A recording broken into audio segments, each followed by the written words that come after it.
जय श्री कुल देवता। जब कुल देवता की शरण में सच्चे भाव से जाया जाए तो दुर्भाग्य, रोग, दरिद्रता और वंश संकट तक दूर हो जाते हैं।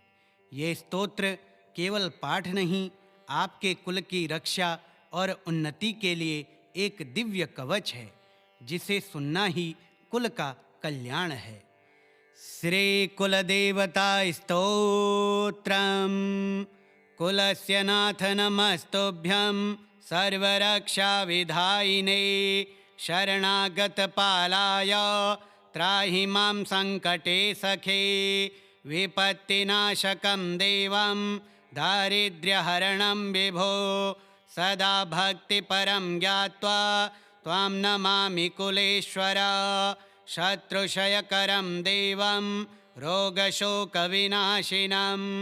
यः स्मरेत् कुलं तस्य भवेत् नित्यं निरामयं धनधान्यप्रदं नित्यं कीर्तिवृद्धिप्रदायकं कुलदेवमनासाद्य कष्टं नैव स्थिरीभवेत् सन्ततिं देहि मे नाथ धर्ममार्गे सदा स्थितः सर्वभूतहितं कार्यं त्वत्कृपातः प्रसीद मे गृहदोषहरं स्तोत्रं त्वत्प्रसादेन सिद्ध्यति कुलदेव त्वमेवाथ सर्वदुःखनिवारकः मुक्तिदं जीवनायाशे त्वं कृपा सिन्धुरच्युत नित्यं त्वां भावयन् भक्तः स पापः प्रमुच्यते स्तोत्रमेतत्कुले जन्मे पठे श्रद्धा समन्वितः सर्वारिष्टं विनश्येत कुलं श्रीसमन्वितं कुलस्य नाथ नमस्तुभ्यं सर्वरक्षाविधायिने शरणागतपालाय त्राहि मां संकटे सखे विपत्तिनाशकं देवं दारिद्र्यहरणं विभो सदा भक्तिपरं ज्ञात्वा त्वां नमामि कुलेश्वर शत्रुक्षयकरं देवं रोगशोकविनाशिनं यः स्मरेत् कुलं तस्य भवेत् नित्यं निरामयं धनधान्यप्रदं नित्यं कीर्तिवृद्धिप्रदायकं कुलदेवमनासाद्य कष्टं नैव स्थिरीभवेत् सन्ततिं देहि मे नाथ धर्ममार्गे सदा स्थितः सर्वभूतहितं कार्यं त्वत्कृपातः प्रसीद मे गृहदोषहरं स्तोत्रं त्वत्प्रसादेन सिद्ध्यति कुलदेव त्वमेवाथ सर्वदुःखनिवारकः मुक्तिदं जीवनायाशे त्वं कृपा सिन्धुरच्युत नित्यं त्वां भावयन् भक्तः स पापः प्रमुच्यते स्तोत्रमेतत्कुले जन्मे पठे श्रद्धा समन्वितः सर्वारिष्टं विनश्येत कुलं श्रीसमन्वितं कुलस्य नाथ नमस्तुभ्यं सर्वरक्षाविधायिने शरणागतपालाय त्राहि मां संकटे सखे विपत्तिनाशकं देवं दारिद्र्यहरणं विभो सदा भक्तिपरं ज्ञात्वा त्वां नमामि कुलेश्वर शत्रुक्षयकरं देवं रोगशोकविनाशिनं यः स्मरेत् कुलं तस्य भवेत् नित्यं निरामयं धनधान्यप्रदं नित्यं कीर्तिवृद्धिप्रदायकं कुलदेवमनासाद्य कष्टं नैव स्थिरीभवेत् सन्ततिं देहि मे नाथ धर्ममार्गे सदा स्थितः सर्वभूतहितं कार्यं त्वत्कृपातः प्रसीद मे गृहदोषहरं स्तोत्रं त्वत्प्रसादेन सिद्ध्यति कुलदेव त्वमेवाथ सर्वदुःखनिवारकः मुक्तिदं जीवनायाशे त्वं कृपा सिन्धुरच्युत नित्यं त्वां भावयन् भक्तः स स पापः प्रमुच्यते। स्तोत्रमेतत्कुले जन्मे पठे श्रद्धा समन्वितः सर्वारिष्टं विनश्येत कुलं श्रीसमन्वितं। कुलस्य नाथ नमस्तुभ्यं सर्वरक्षाविधायिने शरणागतपालाय त्राहि मां सङ्कटे सखे। विपत्तिनाशकं देवं दारिद्र्यहरणं विभो सदा भक्तिपरं ज्ञात्वा त्वां नमामि कुलेश्वर। शत्रुक्षयकरं देवं रोगशोकविनाशिनं यः स्मरेत् कुलं तस्य भवेत् नित्यं निरामयम्। धनधान्यप्रदं नित्यं कीर्तिवृद्धिप्रदायकं कुलदेवमनासाद्य कष्टं नैव स्थिरीभवेत्। सन्ततिं देहि मे नाथ धर्ममार्गे सदा स्थितः सर्वभूतहितं कार्यं त्वत्कृपातः प्रसीद मे। गृहदोषहरं स्तोत्रं त्वत्प्रसादेन सिद्ध्यति कुलदेव त्वमेवाथ सर्वदुःखनिवारकः। मुक्तिदं जीवनायाशे त्वं कृपा सिन्धुरच्युत नित्यं त्वां भावयन् भक्तः स पापः प्रमुच्यते। स्तोत्रमेतत्कुले जन्मे पठे श्रद्धा समन्वितः सर्वारिष्टं विनश्येत कुलं श्रीसमन्वितं। कुलस्य नाथ नमस्तुभ्यं सर्वरक्षाविधायिने शरणागतपालाय त्राहि मां सङ्कटे सखे। विपत्तिनाशकं देवं दारिद्र्यहरणं विभो सदा भक्तिपरं ज्ञात्वा त्वां नमामि कुलेश्वर। शत्रुक्षयकरं देवं रोगशोकविनाशिनं यः स्मरेत् कुलं तस्य भवेत् नित्यं निरामयम्। धनधान्यप्रदं नित्यं कीर्तिवृद्धिप्रदायकं कुलदेवमनासाद्य कष्टं नैव स्थिरीभवेत्। सन्ततिं देहि मे नाथ धर्ममार्गे सदा स्थितः सर्वभूतहितं कार्यं त्वत्कृपातः प्रसीद मे। गृहदोषहरं स्तोत्रं त्वत्प्रसादेन सिद्ध्यति कुलदेव त्वमेवाथ सर्वदुःखनिवारकः। मुक्तिदं जीवनायाशे त्वं कृपा सिन्धुरच्युत नित्यं त्वां भावयन् भक्तः स पापः प्रमुच्यते। स्तोत्रमेतत्कुले जन्मे पठे श्रद्धा समन्वितः सर्वारिष्टं विनश्येत कुलं श्रीसमन्वितं। कुलस्य नाथ नमस्तुभ्यं सर्वरक्षाविधायिने शरणागतपालाय त्राहि मां सङ्कटे सखे। विपत्तिनाशकं देवं दारिद्र्यहरणं विभो सदा भक्तिपरं ज्ञात्वा त्वां नमामि कुलेश्वर। शत्रुक्षयकरं देवं रोगशोकविनाशिनं यः स्मरेत् कुलं तस्य भवेत् नित्यं निरामयम्। धनधान्यप्रदं नित्यं कीर्तिवृद्धिप्रदायकं कुलदेवमनासाद्य कष्टं नैव स्थिरीभवेत्। सन्ततिं देहि मे नाथ धर्ममार्गे सदा स्थितः सर्वभूतहितं कार्यं त्वत्कृपातः प्रसीद मे।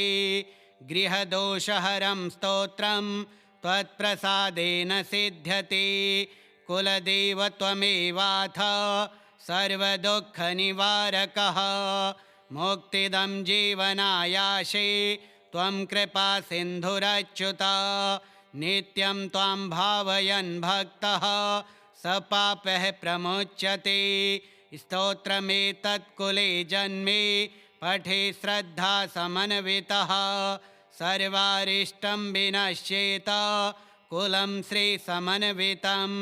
कुलस्य नाथ नमस्तुभ्यं सर्वरक्षाविधायिने शरणागतपालाय त्राहि मां सङ्कटे सखे विपत्तिनाशकं देवं दारिद्र्यहरणं विभो सदा भक्तिपरं ज्ञात्वा त्वां नमामि कुलेश्वर शत्रुक्षयकरं देवं रोगशोकविनाशिनं यः स्मरेत् कुलं तस्य भवेत् नित्यं निरामयं धनधान्यप्रदं नित्यं कीर्तिवृद्धिप्रदायकं कुलदेवमनासाद्य कष्टं नैव स्थिरे भवेत् सन्ततिं देहि मे नाथ धर्ममार्गे सदा स्थितः सर्वभूतहितं कार्यं त्वत्कृपातः प्रसीद मे गृहदोषहरं स्तोत्रं त्वत्प्रसादेन सिद्ध्यते कुलदेव त्वमेवाथ सर्वदुःखनिवारकः मुक्तिदं जीवनायाशे त्वं कृपा सिन्धुरच्युत नित्यं त्वां भावयन् भक्तः स पापः प्रमुच्यते स्तोत्रमेतत्कुले जन्मे पठे श्रद्धा समन्वितः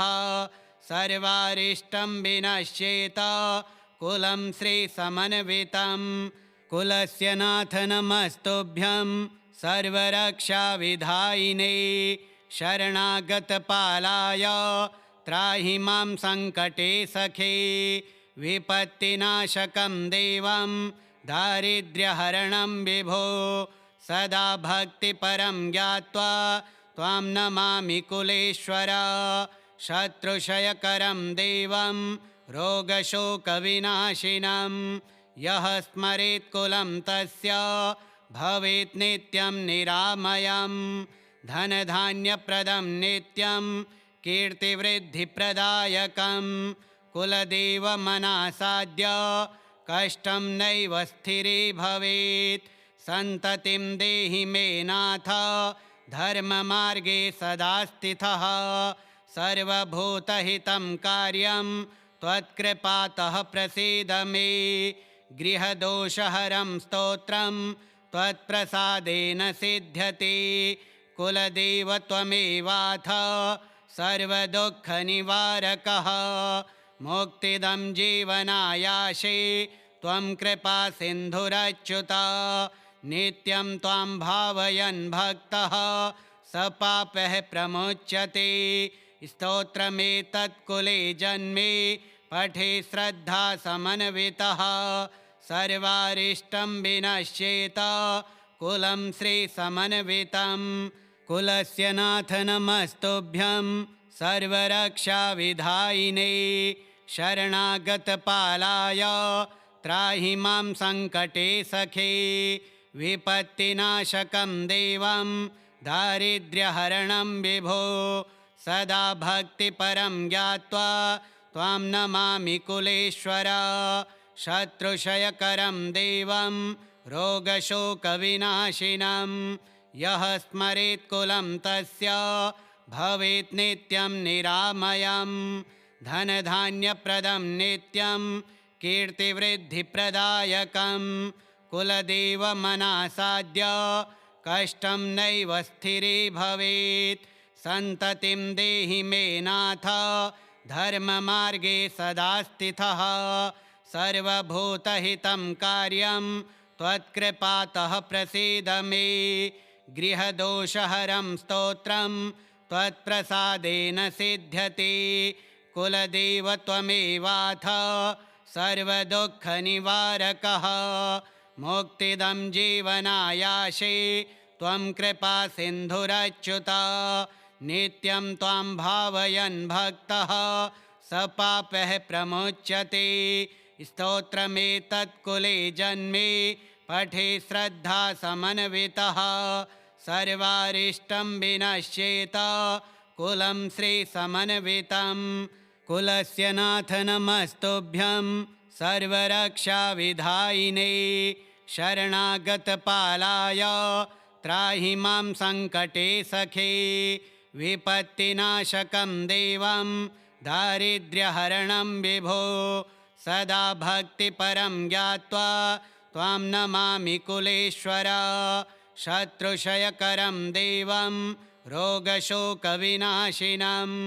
यः स्मरेत् कुलं तस्य भवेत् नित्यं निरामयं धनधान्यप्रदं नित्यं कीर्तिवृद्धिप्रदायकं कुलदेवमनासाद्य कष्टं नैव स्थिरीभवेत् सन्ततिं देहि मे नाथ धर्ममार्गे सदा स्थितः सर्वभूतहितं कार्यं त्वत्कृपातः प्रसीद मे गृहदोषहरं स्तोत्रं त्वत्प्रसादेन सिद्ध्यति कुलदेव त्वमेवाथ सर्वदुःखनिवारकः मुक्तिदं जीवनायाशे त्वं कृपा सिन्धुरच्युत नित्यं त्वां भावयन् भक्तः स पापः प्रमुच्यते स्तोत्रमेतत्कुले जन्मे पठे श्रद्धा समन्वितः सर्वारिष्टं विनश्येत कुलं श्रीसमन्वितं कुलस्य नाथ नमस्तुभ्यं सर्वरक्षाविधायिने शरणागतपालाय त्राहि मां सङ्कटे सखे विपत्तिनाशकं देवं दारिद्र्यहरणं विभो सदा भक्तिपरं ज्ञात्वा त्वां नमामि कुलेश्वर शत्रुक्षयकरं देवं रोगशोकविनाशिनं यः स्मरेत् कुलं तस्य भवेत् नित्यं निरामयं धनधान्यप्रदं नित्यं कीर्तिवृद्धिप्रदायकं कुलदेवमनासाद्य कष्टं नैव स्थिरीभवेत् सन्ततिं देहि मे नाथ धर्ममार्गे सदा स्थितः सर्वभूतहितं